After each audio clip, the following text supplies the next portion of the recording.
anyway, there was quite a bit of tension in our home and in our church because of my going into Wounded Knee again, and the only reason that I could give for it was the fact that I just felt like God had opened a door and I needed to walk through it. And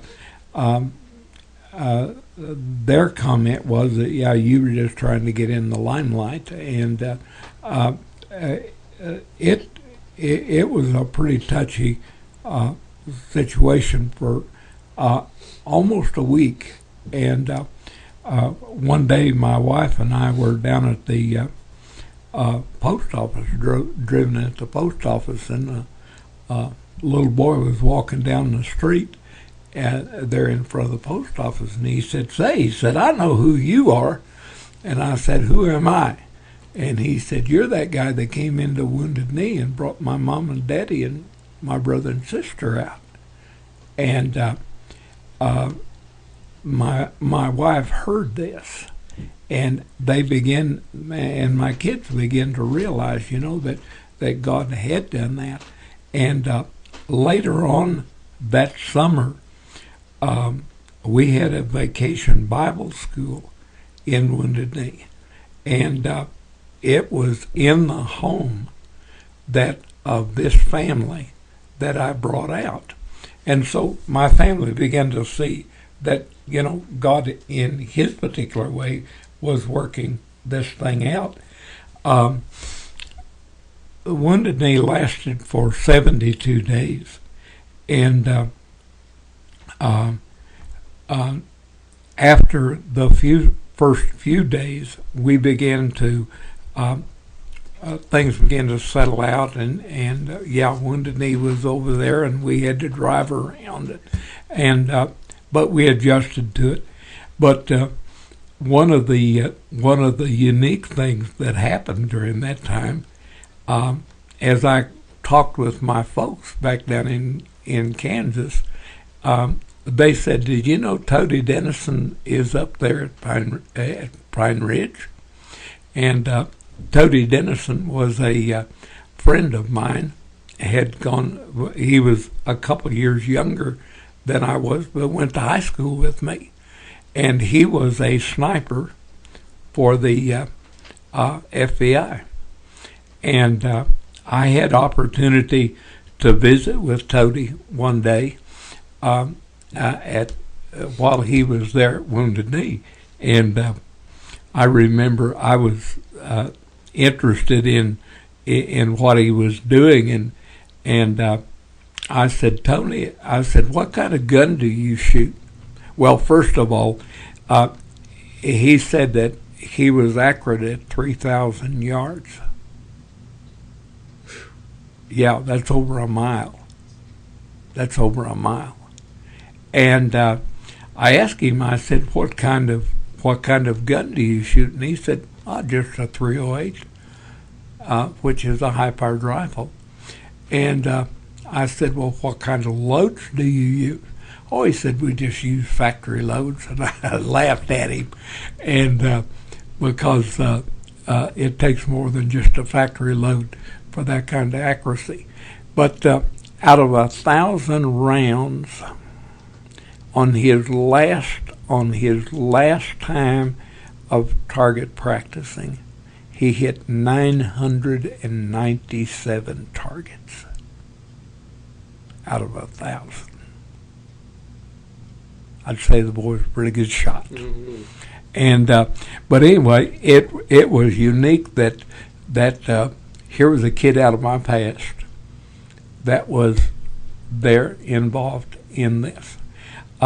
There was an older couple that lived out at Wounded Knee. Their daughter attended our church in Pine Ridge, and later, after Wounded Knee was over, just a day or two afterwards, I went out and took the old gentleman out to his home to see what he had left, and I got in within 48 hours after Wounded Knee was over. And I had heard that there had been people try to sneak cameras in and get pictures and this type of thing. And I took my camera, but I didn't think there'd be any chance at all. And I was talking with one of the marshals at the Roadblock, and got acquainted with him, and he found out who I was and my involvement with the Rumor Control Center, and he said, "Did you bring your camera?" And so I told him I had, and he began to tell me things that I needed to see. And I had opportunity to go into the Catholic Church, and where some of the statues had been shot, and graffiti had been put on the walls, and how some of their strategies had been painted on the walls or marked on the walls with crayons and stuff, and down at the Episcopal Church that the cross had been used for target practice inside the church, and just a number of things that I had opportunity to see firsthand as to damage that was done. But during this time, also, I had mentioned that our daughter had been working with the distributive education program out at the high school, and she was a nurse's aide at the hospital. And so I had contact with her, of course, and with the people at the hospital, and her supervisor was and Barbara was sharing things that had happened there at the hospital, and she talked about the fact that she was even giving some shots, and nurses' aides are not supposed to give shots. And so I was complaining to her supervisor, and I told her, I said, boy, all the American Indian movement has to do is hear about something like this, a white girl being able to give shots up here at this hospital. And this little old lady, she wasn't very big. This little old lady helped herself up as big as she could, and she said, "Preacher, let me tell you something." She said, "I don't tell you how to preach your church sermons or how to run your church. You don't come up here and tell me how to run my hospital." And so many times we laughed over that. But Barbara worked up there during that time. Wounded Knee was over, and they said that there would be no possibilities of having any church work. There was a lot of antagonism towards the churches on the reservation, and that we would not be able to have any activities out there. And we had planned to do a vacation Bible school out there. And a family called the Hollowhorns were the ones that I had brought to town, and they opened up their home to us. And the first year that we were out there, we averaged 47 children a day in vacation Bible school, in a place where they said you're not even going to be able to have an activity. And so the Lord used my involvement with the rumor control and with the bringing people in and out and the activity with the people. We were able to have a ministry among them. And in May of of that year, the Lowell Lundstrom team, a crusade team, we had been planning to have a reservation-wide crusade, and they are folks out of Sisseton, South Dakota, and they had a band with their guitars and drums and this, but it was an entire family, or at least two brothers. There was Lowell and I don't remember his Larry, his brother, and they held a week of campaigns in the Billy Mills Hall there in Pine Ridge, and we had several thousand people attend, and we worked on a with all of the different churches on the reservation, and had good attendance and reached some people for the Lord. But this was right after Wounded Knee was over, and then during that first summer, we had a vacation Bible school out at Sharp's Corner, and we also had one at Kyle. Now, one of the things that I've not mentioned, it's hard to realize how large the reservation is. The reservation is 100 miles long from east to west, and it's 60 miles wide from north to south. That's 6,000 square miles. And scattered across this are what we would call towns, but on the res they call them villages. In fact, the water tower at Pine Ridge is the Pine Ridge Village water tower. I mean, that's written on it. It's the Pine Ridge Village. Pine Ridge is located just 2 miles inside the reservation border on the south. Right across the road, right across the reservation is the town of White Clay. And White Clay is and has and always shall be, as long as it's set up the way it is going to be a source of alcohol coming onto the reservation. Now, a strange thing is the reservation is dry. There's no alcohol to be sold on the reservation legally. But in Pine Ridge, there's probably at least 30 bootleggers. But that little town of White Clay, just south of Pine Ridge, has they sell over 2,000 bottles of beer a week, and it comes right onto the reservation. But anyway, what I was saying was the logistics. Pine Ridge is the village of Pine Ridge is just 2 miles inside the reservation, and about a third of, about half away of the length of that 100 miles.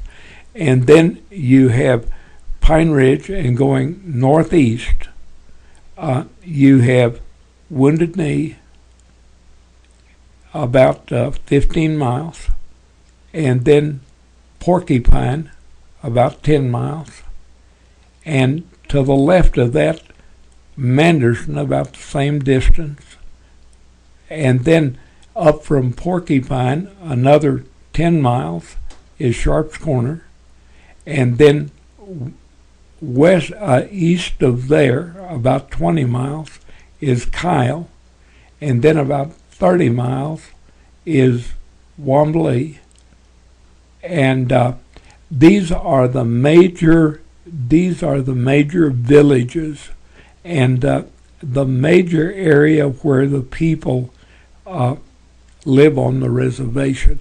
And so we had Vacation Bible School at Sharp's Corner, and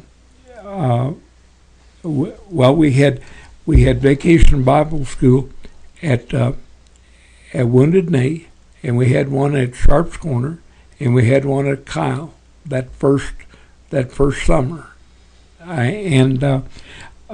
we had. We also had our Indian camp, which is made up of kids from all of the different reservations. We had, at our Indian camp, we had kids from Pine Ridge, kids from Rosebud, kids from Eagle Butte Standing Rock Reservation, from Sisseton. All of these are reservations in South Dakota. We also had from Standing Rock Reservation in North Dakota. We had from Poplar Reservation, Fort Peck, and in Montana. We had Lame Deer, which was Cheyenne. All of these missionaries areas brought together kids for camp. And that first year, we had 187 kids that came into the Black Hills.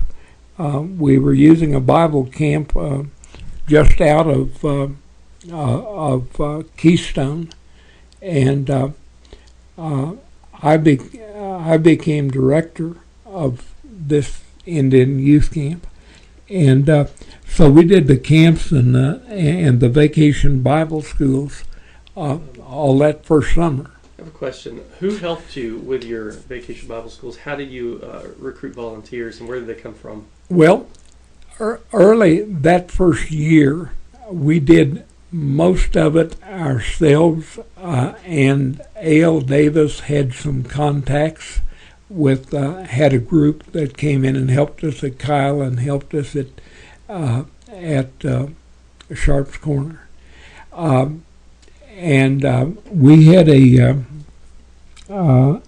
it's going to be another year or two before we begin to get some groups involved ourselves, and as we get into that time, I'll share how these came about. But most of these early ones was done with work that A.L. Davis had already gotten started. One of the things that was interesting in that first Vacation Bible School out at Sharp's Corner, we had about, we probably had 35, 40 kids in that Bible school out there.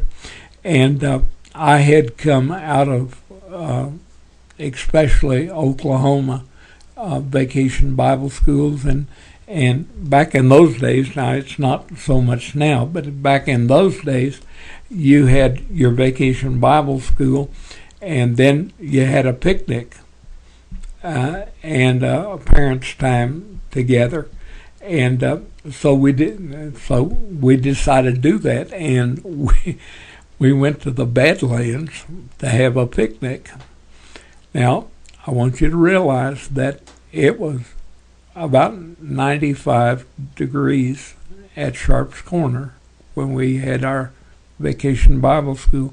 And you ask about people. We had a preacher friend of mine that from Oklahoma that had come up and helped. He and his wife helped us in that Bible school also. But anyway, we decided to go. After the Vacation Bible School was over on Friday, we decided to go down into the Badlands. Well, Kenneth White Thunder and his family were members of the church, and we went, Kenneth leading us, we went north of their house down into the Badlands. We probably went 15 miles down into, it was 97 degrees or 95 degrees at Sharp's Corner. It was 118 or 19, 20 degrees down inside the Badlands. Well, we took along 10 gallons of water, 5 gallons of Kool-Aid, and 5 gallons of ice cream, and other stuff for the picnic. Within the first 30 minutes, we had drank all of the Kool-Aid, all of the water, and eaten all of the ice cream. And it was hot. We spent less than an hour in our picnic down there. It was hot. Mm-hmm. And that was the last picnic that we ever had at the end of Vacation Bible School. But it was an experience down there. Along in this first year, I also had opportunity to do a release time at a school at Rocky Ford, and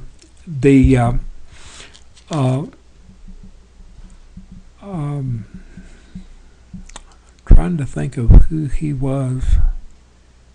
He was a Catholic priest out of Sharp's Corner, or out of Porcupine. He came by one day, and while I was there at Vacation Bible School, or at one of our worship services, and of course, most of the kids that went to our church were members of his. They were Catholics. Mm-hmm. And when I saw him drive up, I thought, here I am in trouble with this guy. But he said, Harold, he said, we do a release time up at Rocky Ford, which is about 15, 20 miles north of Sharp's Corner. Just a school is all that's up there, and some teacher housing. But he said, of course, he said, I have release time up there. But he said, the Mormons are coming in. And he said, I do not like Mormons. He said, could you come up and give the kids an alternative? So I drove up there for a year. It's 75 miles one way from Pine Ridge. I went up on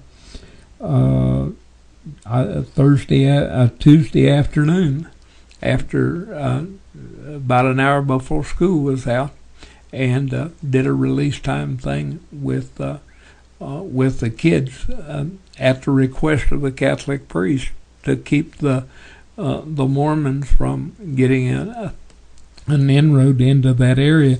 I thought it was kind of a different type of situation. That pretty well took care of our first year and a half in Pine Ridge. We, of course, were growing, and we had a revival meeting in 1973 with Mike Naranjo, who was a Santa Clara Pueblo Indian from Taos, New Mexico. He was pastor of the church there in Taos, and I had met him when I was in Oklahoma. In fact, when we were at Kickapoo, I had met him. He had a young Navajo boy that was going to go to OBU, and he brought him up and met us and got acquainted with us, and so we had kept in contact with Mike all of those years, and he came and preached a revival for us there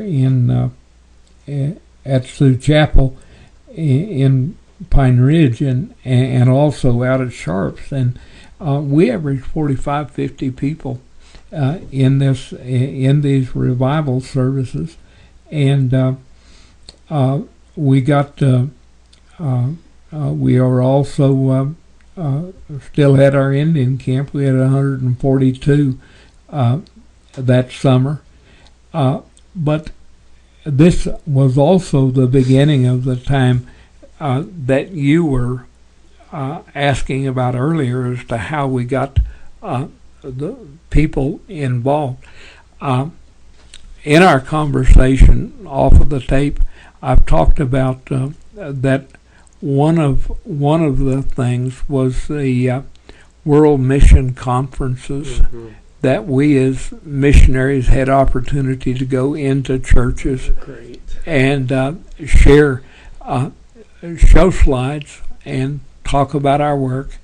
And in these, what we did, there was at least 7 missionaries went into an association, and we preached on Sunday morning, Sunday night, Monday through Friday nights in different churches, rotating to where one of these 7 churches got to hear 7 missionaries over a week period, and we began to share. Now, I do not remember whether this could have been a World Mission Conference, or it may have been a mini conference in which we were in the association in Knoxville, Tennessee.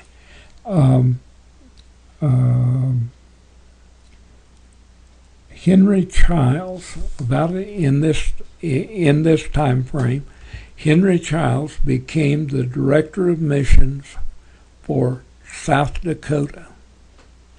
Now, this is one director of missions for the entire state of South Dakota.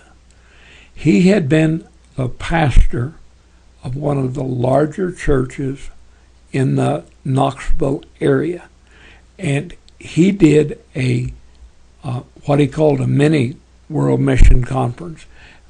South Dakota pastors went and did the same thing, spoke in the churches, and I spoke at the Glenwood Baptist Church,